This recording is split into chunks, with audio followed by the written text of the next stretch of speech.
Hello everyone. In this video, you're going to see a same-day surgery scenario, specifically a rotator cuff repair.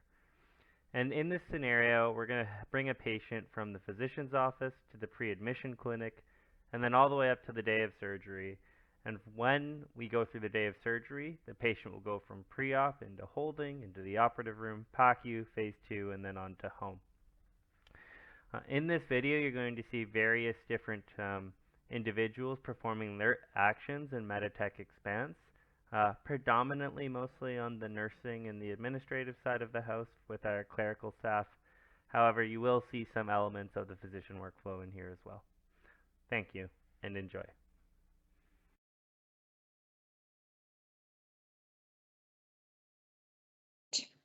The booking process for elective patients will begin in the surgeon's office.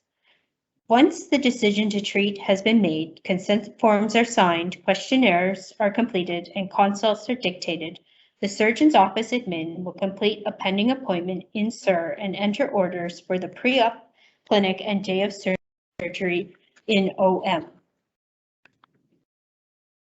On behalf of the surgeon, this is site-specific workflow.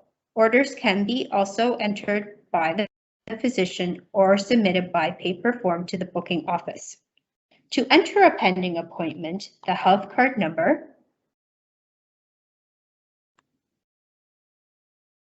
the proposed procedure,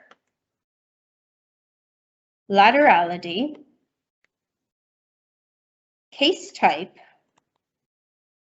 registration type, demographic information,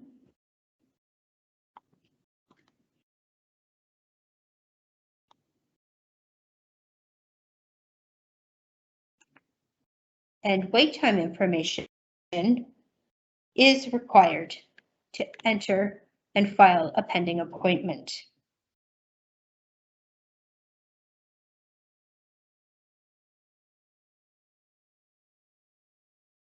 Once the pending appointment is filed, the case will appear on a surgeon-specific wait list.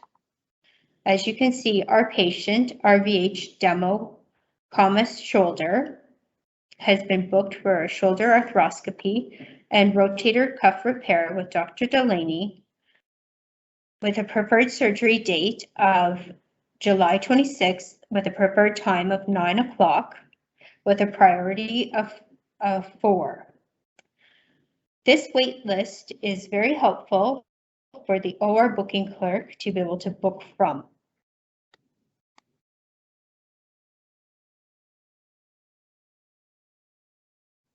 As the office admin, we are going to enter 2 different hold queue events for the patient.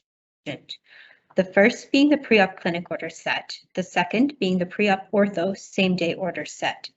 For the demonstration today, we have the ortho set open on the screen.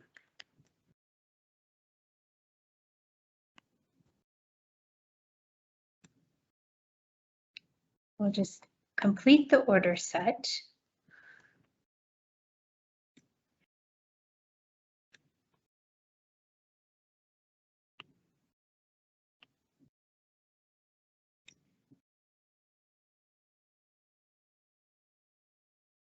Enter my PIN.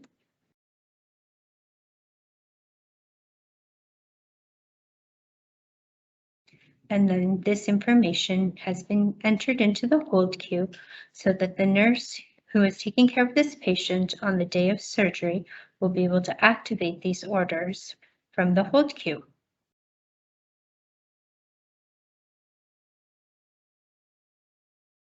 Nursing pre-op clinic documentation will be done from the pre-admission testing desktop in SIR. Pre-op clinic hold queue orders, if entered, will be activated by the nurse, or the A3 medical directive can be used for patient orders depending on the site. If hold queue orders exist, or if new orders are entered the day of the clinic, an indicator will appear on the tracker. The demo patient has pre-op clinic orders that I will activate for the clinic visit.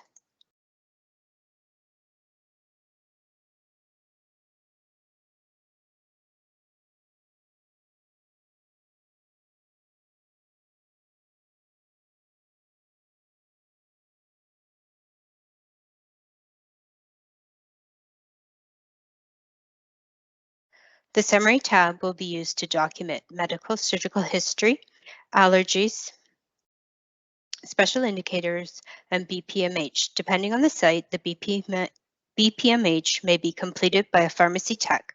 Existing history in the system will be reviewed, edited, or updated when the patient is interviewed during the clinic visit.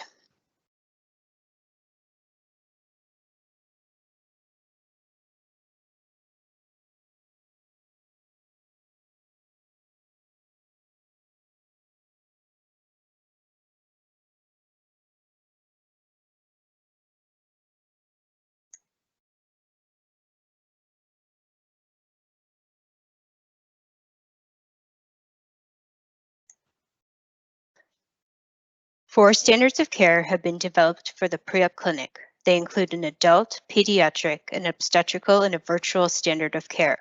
The adult standard of care has been added for the demo patient.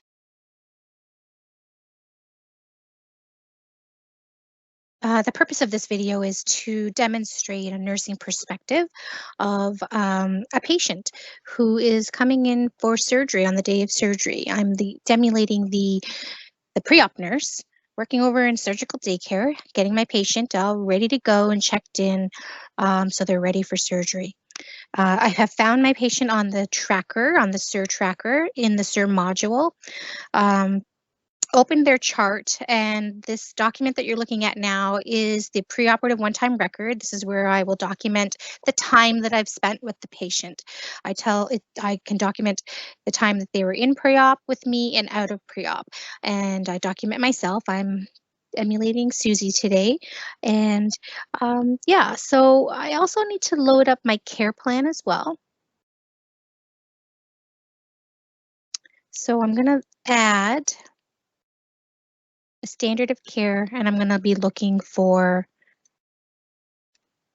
day surgery. So this is an adult. Save. So now I'm going to look at my work list, and this is where I can launch into the interventions that I need to document for a patient that that we've decided are standard documentation for patients who need to go for surgery. I'm going to demonstrate the pre-op checklist for you guys. And I'm going to demonstrate height and weight and vital signs. So I'm clicking all of them, the ones that I want to document on, and then I'll pull up the intervention. Now you can see that there's already some information there, and that's because it's flowed over from their pre-admission clinic. They actually had a visit down in our pre-admission clinic with the anesthesiologist who had actually entered some orders that I've already activated. So that's why you'll see that there's some, well, the nurse will see that there's some information there. So I can just enter a few more things. So in kilos,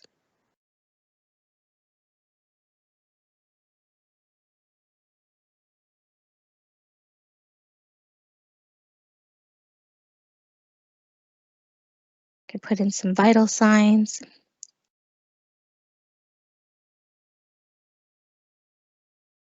Backspace.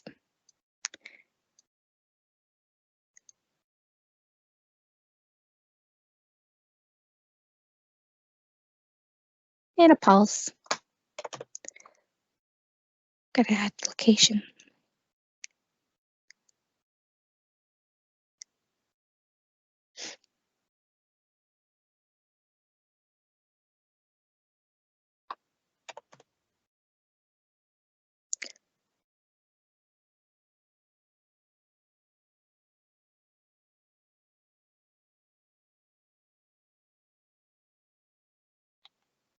Some respirations.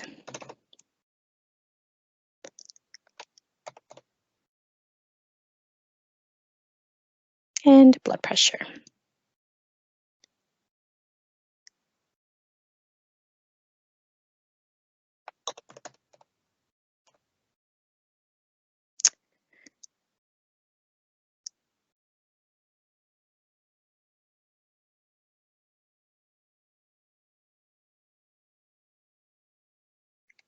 Pre-op checklist is quite comprehensive. There's quite a few fields to fill in here, which is great. I don't really want to waste time for the sake of time, but you can see that it's got everything. It's got MPO status, prepping the patient as far as making sure that the chart is complete. A lot of other pertinent information, chart prep. Do we have all our verified documents? So yeah, it's very comprehensive, and this would allow for this flows over to the person who's getting the patient prepped for surgery, and then also for the OR nurse or the anesthesia assistant who is then doing the final check-in of that patient before they go to the operating room. I'll just pop a couple things in just so that it flows over.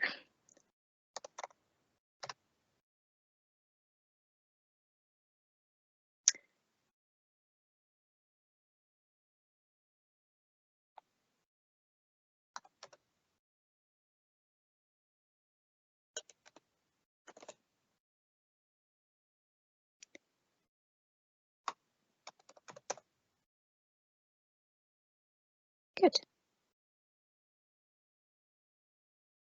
All right, so that's all done. Now, I want to check my patient's blood work and test results, and look at their patient history, and state that I've reviewed the patient history. As you can see, it's now been reviewed by myself as Susie Rimshaw. I can actually edit some of the surgical history if I need to add, if they've forgotten about whatever. But I am verifying this with the patient and saying that I reviewed it, and or I could edit it as well. This is also where we will edit and review the allergies that the patient is, or that's on the chart, and ensure that it's what the patient states is accurate and true. The home medication section is where we would do our BPMH or a medication medication review with the patient. And special indicators at the top are as what's demonstrated from the patient history. There's several tabs at the top of the page as well that we can review, just giving the full story about the patient's history. I can also start clicking through the EMR. If there was blood bank results or lab results or micro, it would all be there. So that doesn't change. The EMR is still the EMR. And there's always going to be a paper chart as well, because I will be reviewing the patient's consent, paper consent on that comes with the patient or is faxed through from the office or comes from the surgeon. All that remains the same. So now that I'm finished with the check-in with my patient, I'm going to go back to my one-time record, and I'm going to say that I'm actually finished with this patient. Oop, wrong button. Finished now, and I'm going to put myself out. And now I'm going to say that I'm transferring the patient. They're going to stay in the waiting room for now. Well, actually, they're going to go over to holding. They're ambulatory. I'm not giving any report to anybody, but I'm finishing off my chart. And I can save that. And that is basically what the nurse is looking at in Expanse when checking in a patient in the pre-op area.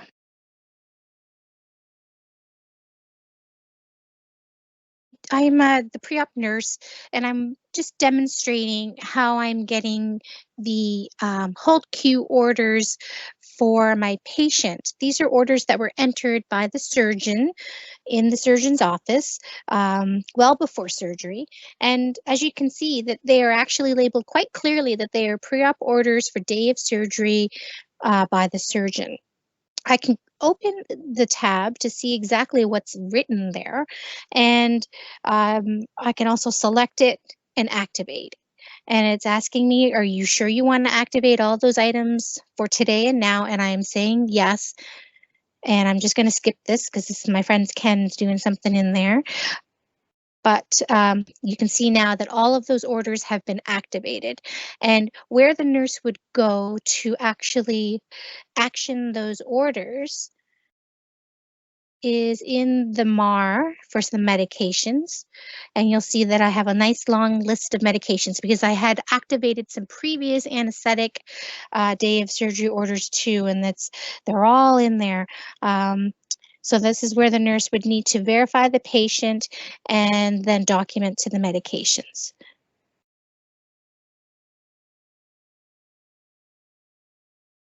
The purpose of this video is to demonstrate how the nurse would acknowledge the orders that she's activated. Back on the SIR tracker with the patient highlighted, you can see how this column here is showing that there's medications that need to be acknowledged. So if I click on them, I can orders, not necessarily medications, but just orders that need to be acknowledged. So I can click the top arrow and acknowledge all of them, and then click on acknowledge. And we will say yes, they're all now acknowledged. Save.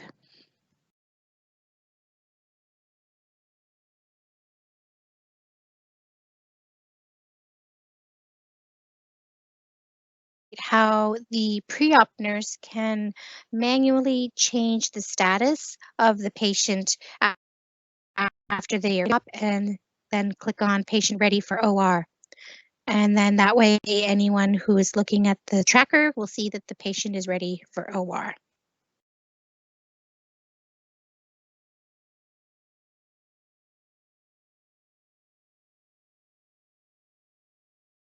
The purpose of this video is to demonstrate the check-in in the operating room, actually the holding area of the patient before they make it into the operating room by the OR nurse. So I am signed in as one of our operating room nurses. I'm looking at the tracker. I can see that the patient says it's ready for OR. I've called for the patient. They're sitting at our holding area chairs. I'm interviewing the patient, and now what I'm doing is going to open the chart, and yes, there's hold queue orders there, but I'm just going to skip that step and just go right into the chart. First thing I'm going to do is actually log them into the area that they're in. So I'm in the OR waiting room or block room, and this is RVH because we have block rooms, and I'm interviewing the patient in the waiting room. Putting the times in, I'm signed in as my friend Chris, and I'm putting my date and times in that I've been with the patient, and then I'll do a quick save. I'm going to pop over to the work list, and I need to document on the pre-op checklist. So I'm going to click on the pre-op checklist, and I can see where Susie documented on the pre-op checklist before me. So as I'm interviewing the patient and I'm verifying the information that I see on the pre-op checklist, I'm documenting to it as well. And any other additional findings that I find on my patient.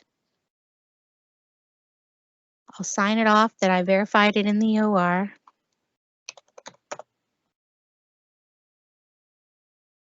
Save and exit.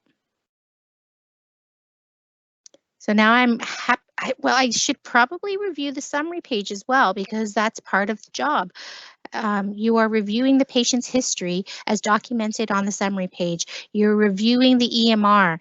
These are all going to become very secondhand nature things for all of our nurses. You're always going to review the summary page, or we always already review the EMR in addition to anything that's on paper in the patient's chart, like the consent. So now that I've reviewed everything, I'm happy with all the information. I can go back to that holding room one-time record, and I'm going to say that I'm out of holding now and document myself out of holding. And I am going to say that we are going to the operating room. My patient's still ambulatory. I'm not giving any report, but I'm signing off the chart.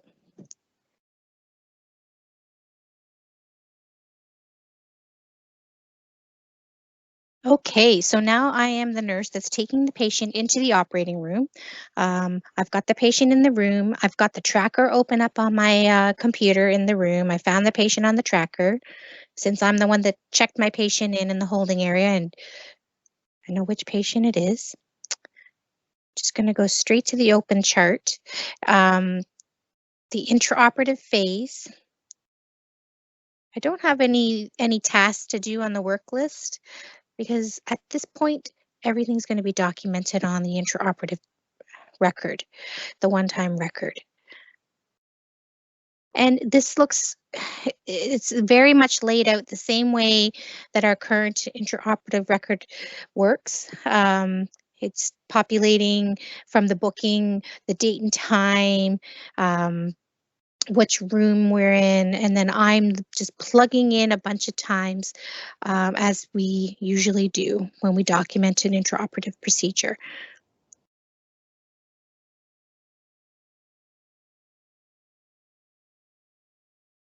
It's got everything in there that we need to document. We can edit the procedure here.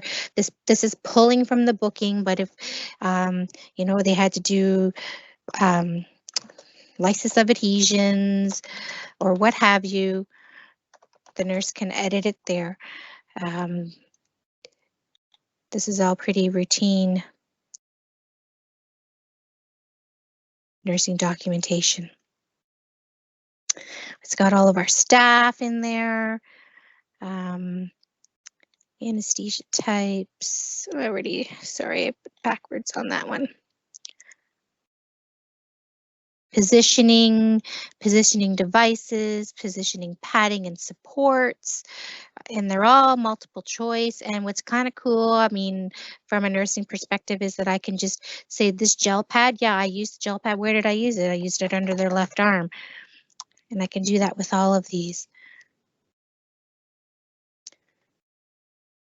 Document the skin preps, if there's various sites, the condition of the skin, if we did a hair clip, who did the actual prep, what solutions did we use, did we observe the 3-minute dry time,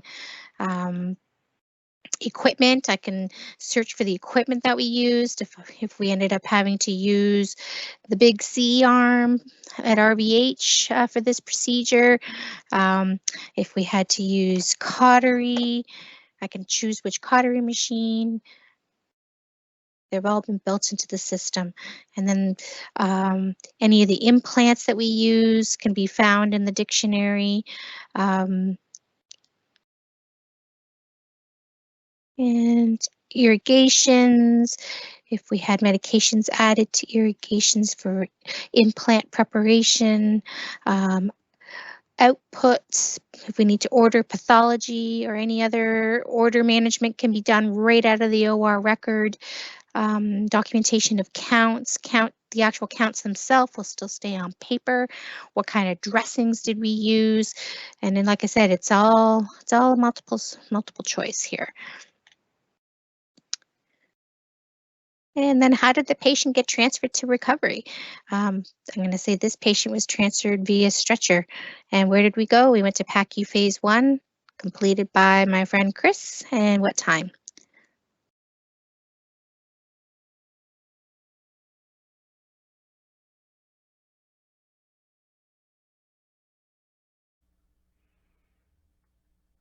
In this video, I'm going to be acting as the anesthesiologist, and the anesthesiologist will be Ken Ritchie in this case, and he'll be placing hold Q orders for our patient so that as soon as the patient gets to the PACU, orders are available for the nurse to activate as soon as the patient gets there. Now, as the anesthesiologist, the preferred workflow for this is actually to put these orders in while you're in the OR, and that only applies if you have a computer at the head of the bed. And what this does is it allows you to put those orders in so that as soon as the patient gets to the PACU, those orders are available for you and for the nurse. So as the anesthesiologist, the first thing I'm going to want to do is to open up the patient's chart, and I'll be doing that through the surgical cases list. Note that everyone always defaults to the rounds list. Every physician will always default to the rounds list upon entering Meditech Expanse. However, anesthesiologists will typically like using the surgical cases list because it gives them a scheduling grid of all the patients in each of the ORs that are operating that day. Note that I'm in the scheduling grid view as opposed to the list view. So here's the list view. However, if I want to go back to the scheduling grid, I just simply click the calendar icon. I like this view a lot better personally.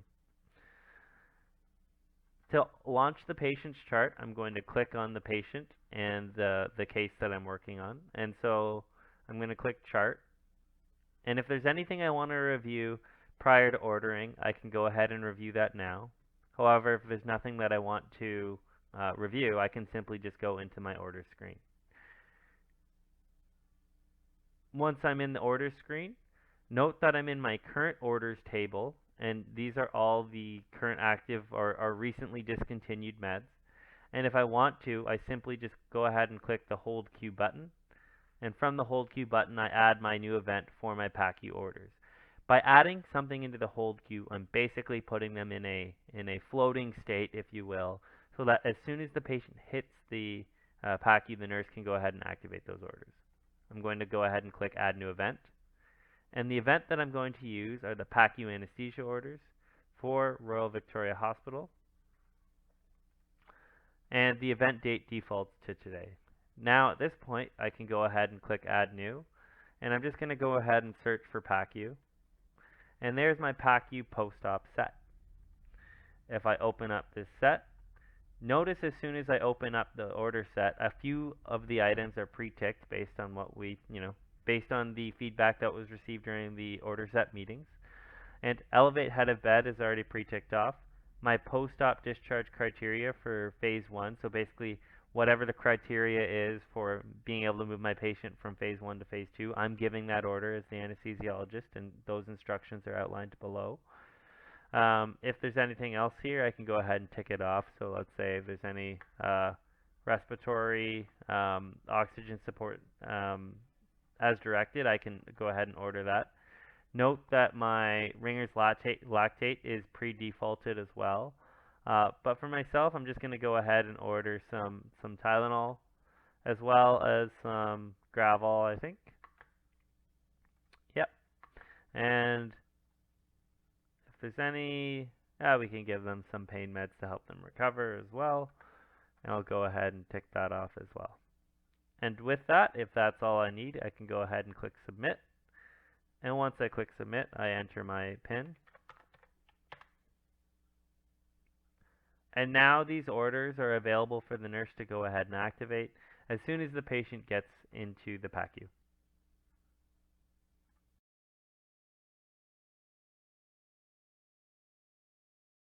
Upon arrival to PACU, hold queue orders will be activated.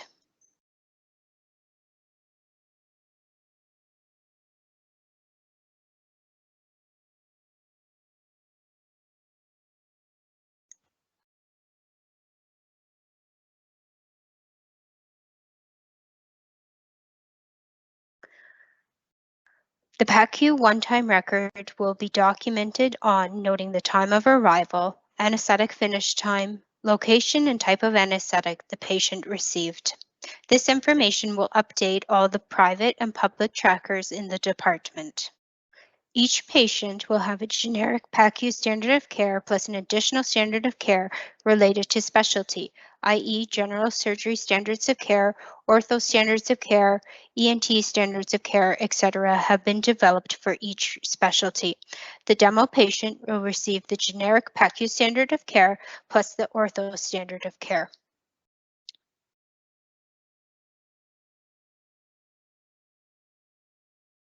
The PAR recovery score will determine the patient's readiness for discharge from PACU. 2 PAR scores of 8 or greater are required for discharge. This patient is ready for discharge. They have a score of 10.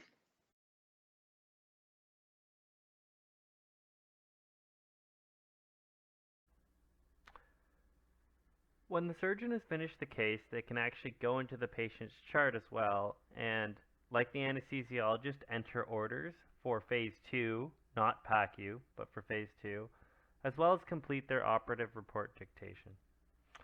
Again, just like the anesthesiologist, the surgeon can go ahead and find the patient from the surgical cases list. I'm going to go ahead and find that patient. And from there, I can go into their chart. I'm going to go ahead and open their chart. And once I'm in their chart, I can review any other documentation that I'd like to as the surgeon. However, I know that all I need to do at this point is really just put in my orders for phase 2 if there are any. So I'll do so by clicking orders, going into the orders screen, and from the current table, we're going to go flip to the hold queue. And we want to put the orders into a hold queue so that when the patient hits phase 2, the nurse can go ahead and activate these orders for phase 2. I'm going to go ahead and click phase 2, add new event. And the event that we're going to use are our post-op orders for surgical daycare, and we are the surgeon, so we'll go ahead and click that. And at this point, this is for Royal Victoria Hospital, and the event is for today. I'm going to go ahead and click Add New, and I'm going to choose the order set for post-op. I'll just search for post-op. Post-op, day surgery post-op. And I'm going to go ahead and fill out any orders that are applicable. So if there's any specific wound care instructions, if there's an IV in the patient, we could just let that be defaulted to be removed, as well as our discharge order for the patient to basically go home when they've met any criteria. And surgeon to see the patient prior to discharge to phase 2, I'm just going to pick no, let's say this is an easy case, and that they have to meet the PAD score of 9. I can go ahead and submit this, and when I go ahead and submit this, these orders are now in and available for the nurse to be able to go ahead and activate once the patient gets to phase 2. Now that I've placed my orders into the hold queue, note that I have this hold queue from the surgical daycare, I can go ahead and complete my operative port whenever time permits. So let's say that, I had the time as a surgeon and my next case wasn't for a bit of time from now. I could go ahead and initiate my document on this patient. To do so, I'll click the document button at the top, and notice that I've already favorited an operative report template for me to use. So I'm going to go ahead and click that. And from here, I can go ahead and start my dictation. So I'll use Dragon, and I'll quickly input a whole bunch of text in here just to save some time right now, but I'll go ahead and click into details of procedure.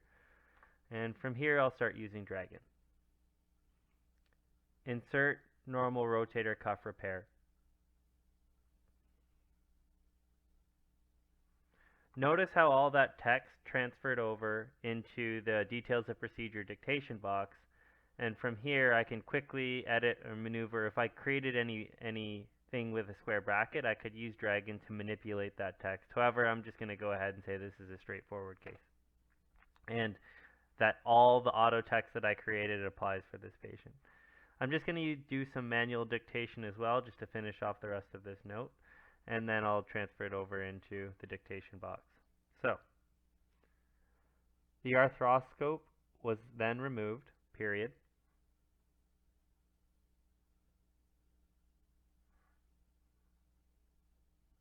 The portals were closed with sub-Q, monocryl, followed by steri-strips, period.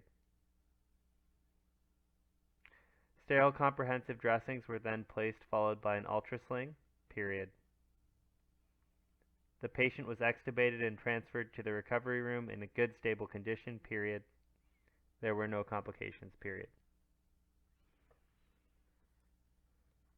And doing so, I was able to make sure that I completed all the details of procedure in my note.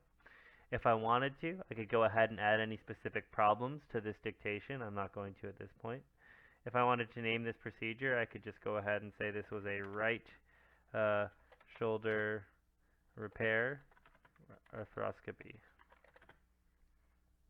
And I could go ahead and use spell check there.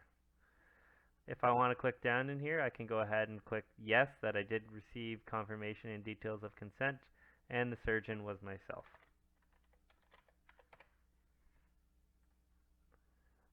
The information below is the SIR reference data, so that's any data that was populated from the nursing or the case booking side, and that information also can be quickly seen there.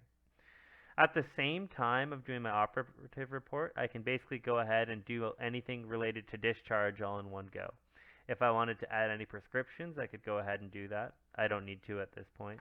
And notice that that order that I already placed in the hold queue for the same day discharge is already available here for the nurse. So the nurse doesn't, we don't have to actually go ahead and order that because we already ordered it previously. If I wanted to place any instructions, I can just say follow up with my office in 2 weeks. Office will contact you with appointment, the date and time, period. I could have also used Dragon for that, but at this point I'm not going to.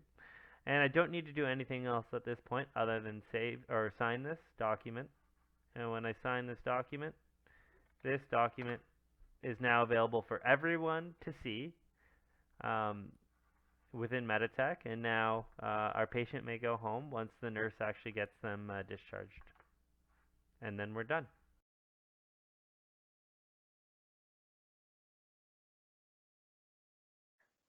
Phase 2 hold queue orders will also need to be activated for this patient.